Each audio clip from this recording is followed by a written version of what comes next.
Hey, how's it going, friends? Thank you for tuning in to VR Revelations. Welcome. Please, if you could, make sure you give this video a like and make sure you subscribe for future coverage. It is January 31st, the year of our Lord, 2023. So, more updates here concerning the situation around Bakhmut.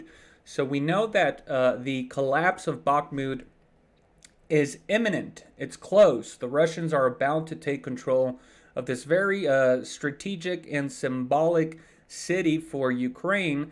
It's supposed to be a symbol of Ukrainian resistance. It was supposed to be one of the most fortified cities in the east of Ukraine, as we can see down here. But of course, the Russians have been chipping away slowly at this whole area. As we saw a couple of weeks ago, they took the another strategic town, which would be Soledar right up here. Some sources are barely just coming around to admitting that the Russians took Soledar, guys. So, you know, they keep on trying to deny the victory of the Russian army, but, you know, they can only deny it for so long. As you can see here on my YouTube channel, down here, I was reporting on Soledar about 3 weeks ago. I pretty much said that the Russians had taken control of Soledar, which again is right up here. And again, some sources are barely admitting that right now. And as we take a look at this live UA map, just keep in mind that this is pro-Ukrainian. So they're a little bit behind on the news, but as you can see here, even they are admitting that the Russians pretty much have control of Blahodatne, which we're going to be reading about in this Reuters article here. Now, this is very important because, as you can see down here is Bakhmut, right? This is the big battle that is taking place right now. And as I've been reporting, the Russians are already inside of the city here, and there is continuous fighting here. But it looks like the Russians now are starting to make a big push here from the north.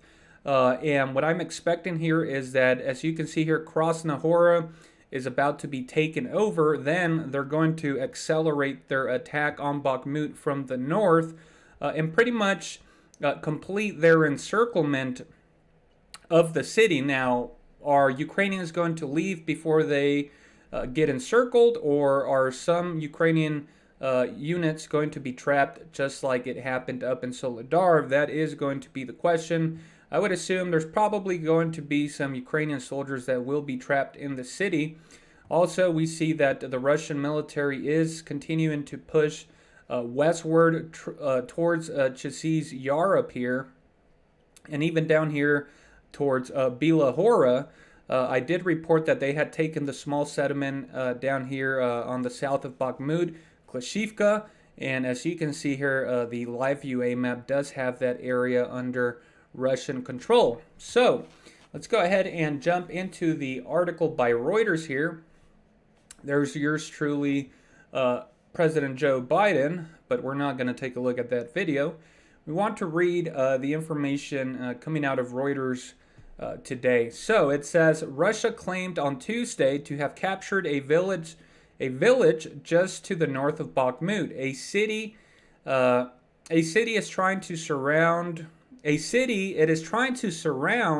in a major push for what would be its biggest battlefield prize in Ukraine since last summer. A Belarusian volunteer fighting for Ukraine told Reuters from inside Bakhmut that Russia was shelling the city constantly and its troops were trying to encircle it. Fighting was underway building by building, the volunteer said. So very interesting. According to this report here, a Belarusian defector is the one that gave them this information. Of course, you have to remember that Belarus is a friend of Russia. Belarus is right up here, of course, guys. And when Russia did initiate the special military operation, Belarus allowed Russia to attack from their country. And again, there's rumors that there is this major offensive, another second go at the capital there in Kyiv. And again, it might come through Belarus, but we'll get into that in another video. Let's go ahead and keep reading here. It says there was no immediate response from Kyiv to Moscow's claim about the village of Blahodatne. Again, they're going to deny this for like the next 2 weeks, but it's safer to go with what the Russians are saying. Again, the Russians about 3 weeks ago, as you saw on my channel, said they had taken control of Soledar. Then they literally denied it for like weeks on end after the Russians had declared victory there. But sooner or later, it was undeniable, and that's just the way of, war propaganda. So it says, and Reuters was not immediately able to verify the situation there. It came 3 days after the head of Russia's Wagner group said the mercenary force had seized the village in an attack Kyiv said it had repelled. Blahodatne, which sits on one of the main roads into Bakhmut, about 5 kilometers or 3 miles north, was captured with the help of aerial support, Moscow's defense ministry said. Russian forces have made clear if gradual advances in the area in recent weeks, notably capturing the salt mining town of Soledar to Bakhmut's north, were it to force Ukraine to withdraw from the city that once held 75,000 people, it would be Moscow's first major gain since it took the similarly sized cities of Severodonetsk and Luhansk in July.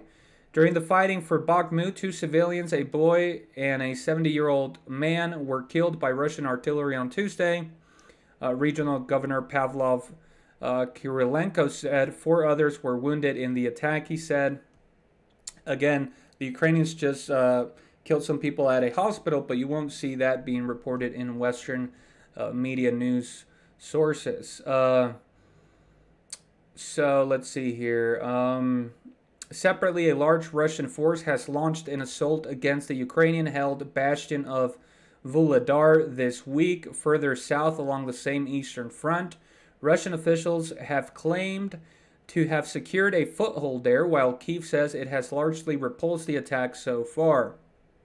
Momentum.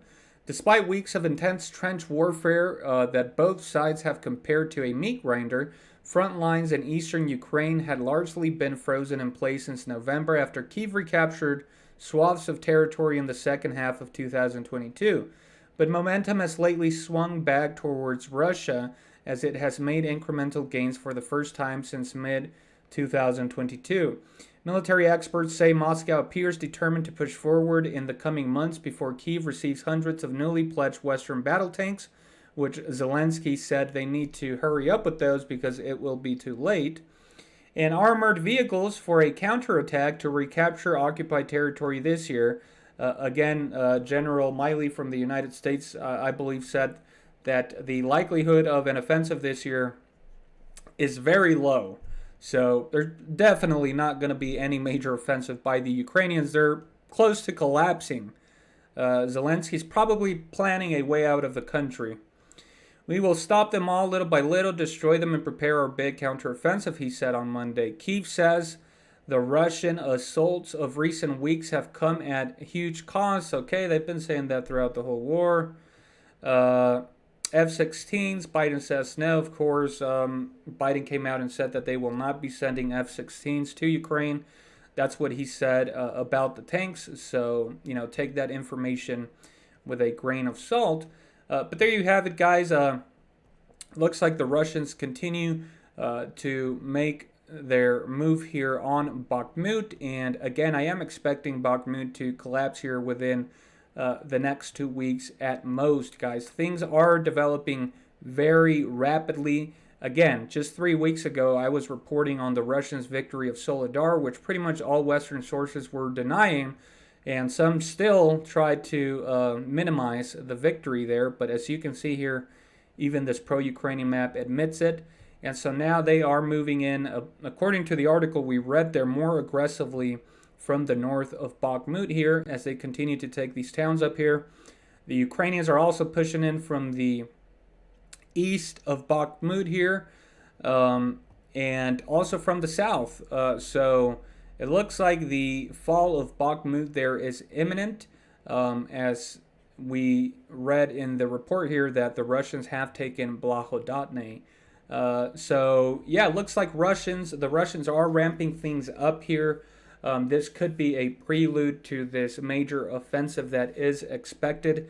Again, the West continues to send weapons piece by piece, but not enough, but enough to keep up the appearance that they are supporting Ukraine with with serious backing. But in reality, even Zelensky is criticizing the help that he is actually getting, saying that it's not enough and that by the time these weapons arrive, it will be too late. I think it was too late the minute that Russia invaded.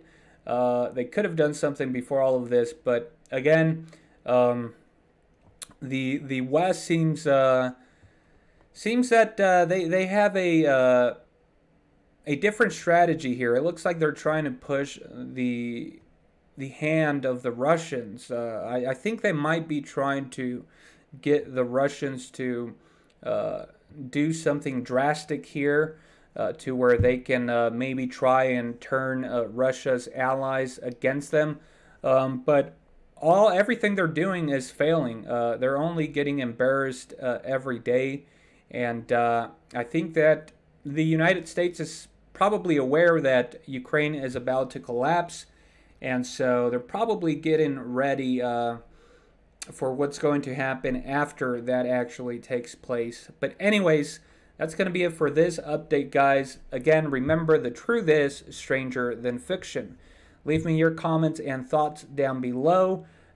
Thank you for tuning in. Have a wonderful day, and God bless.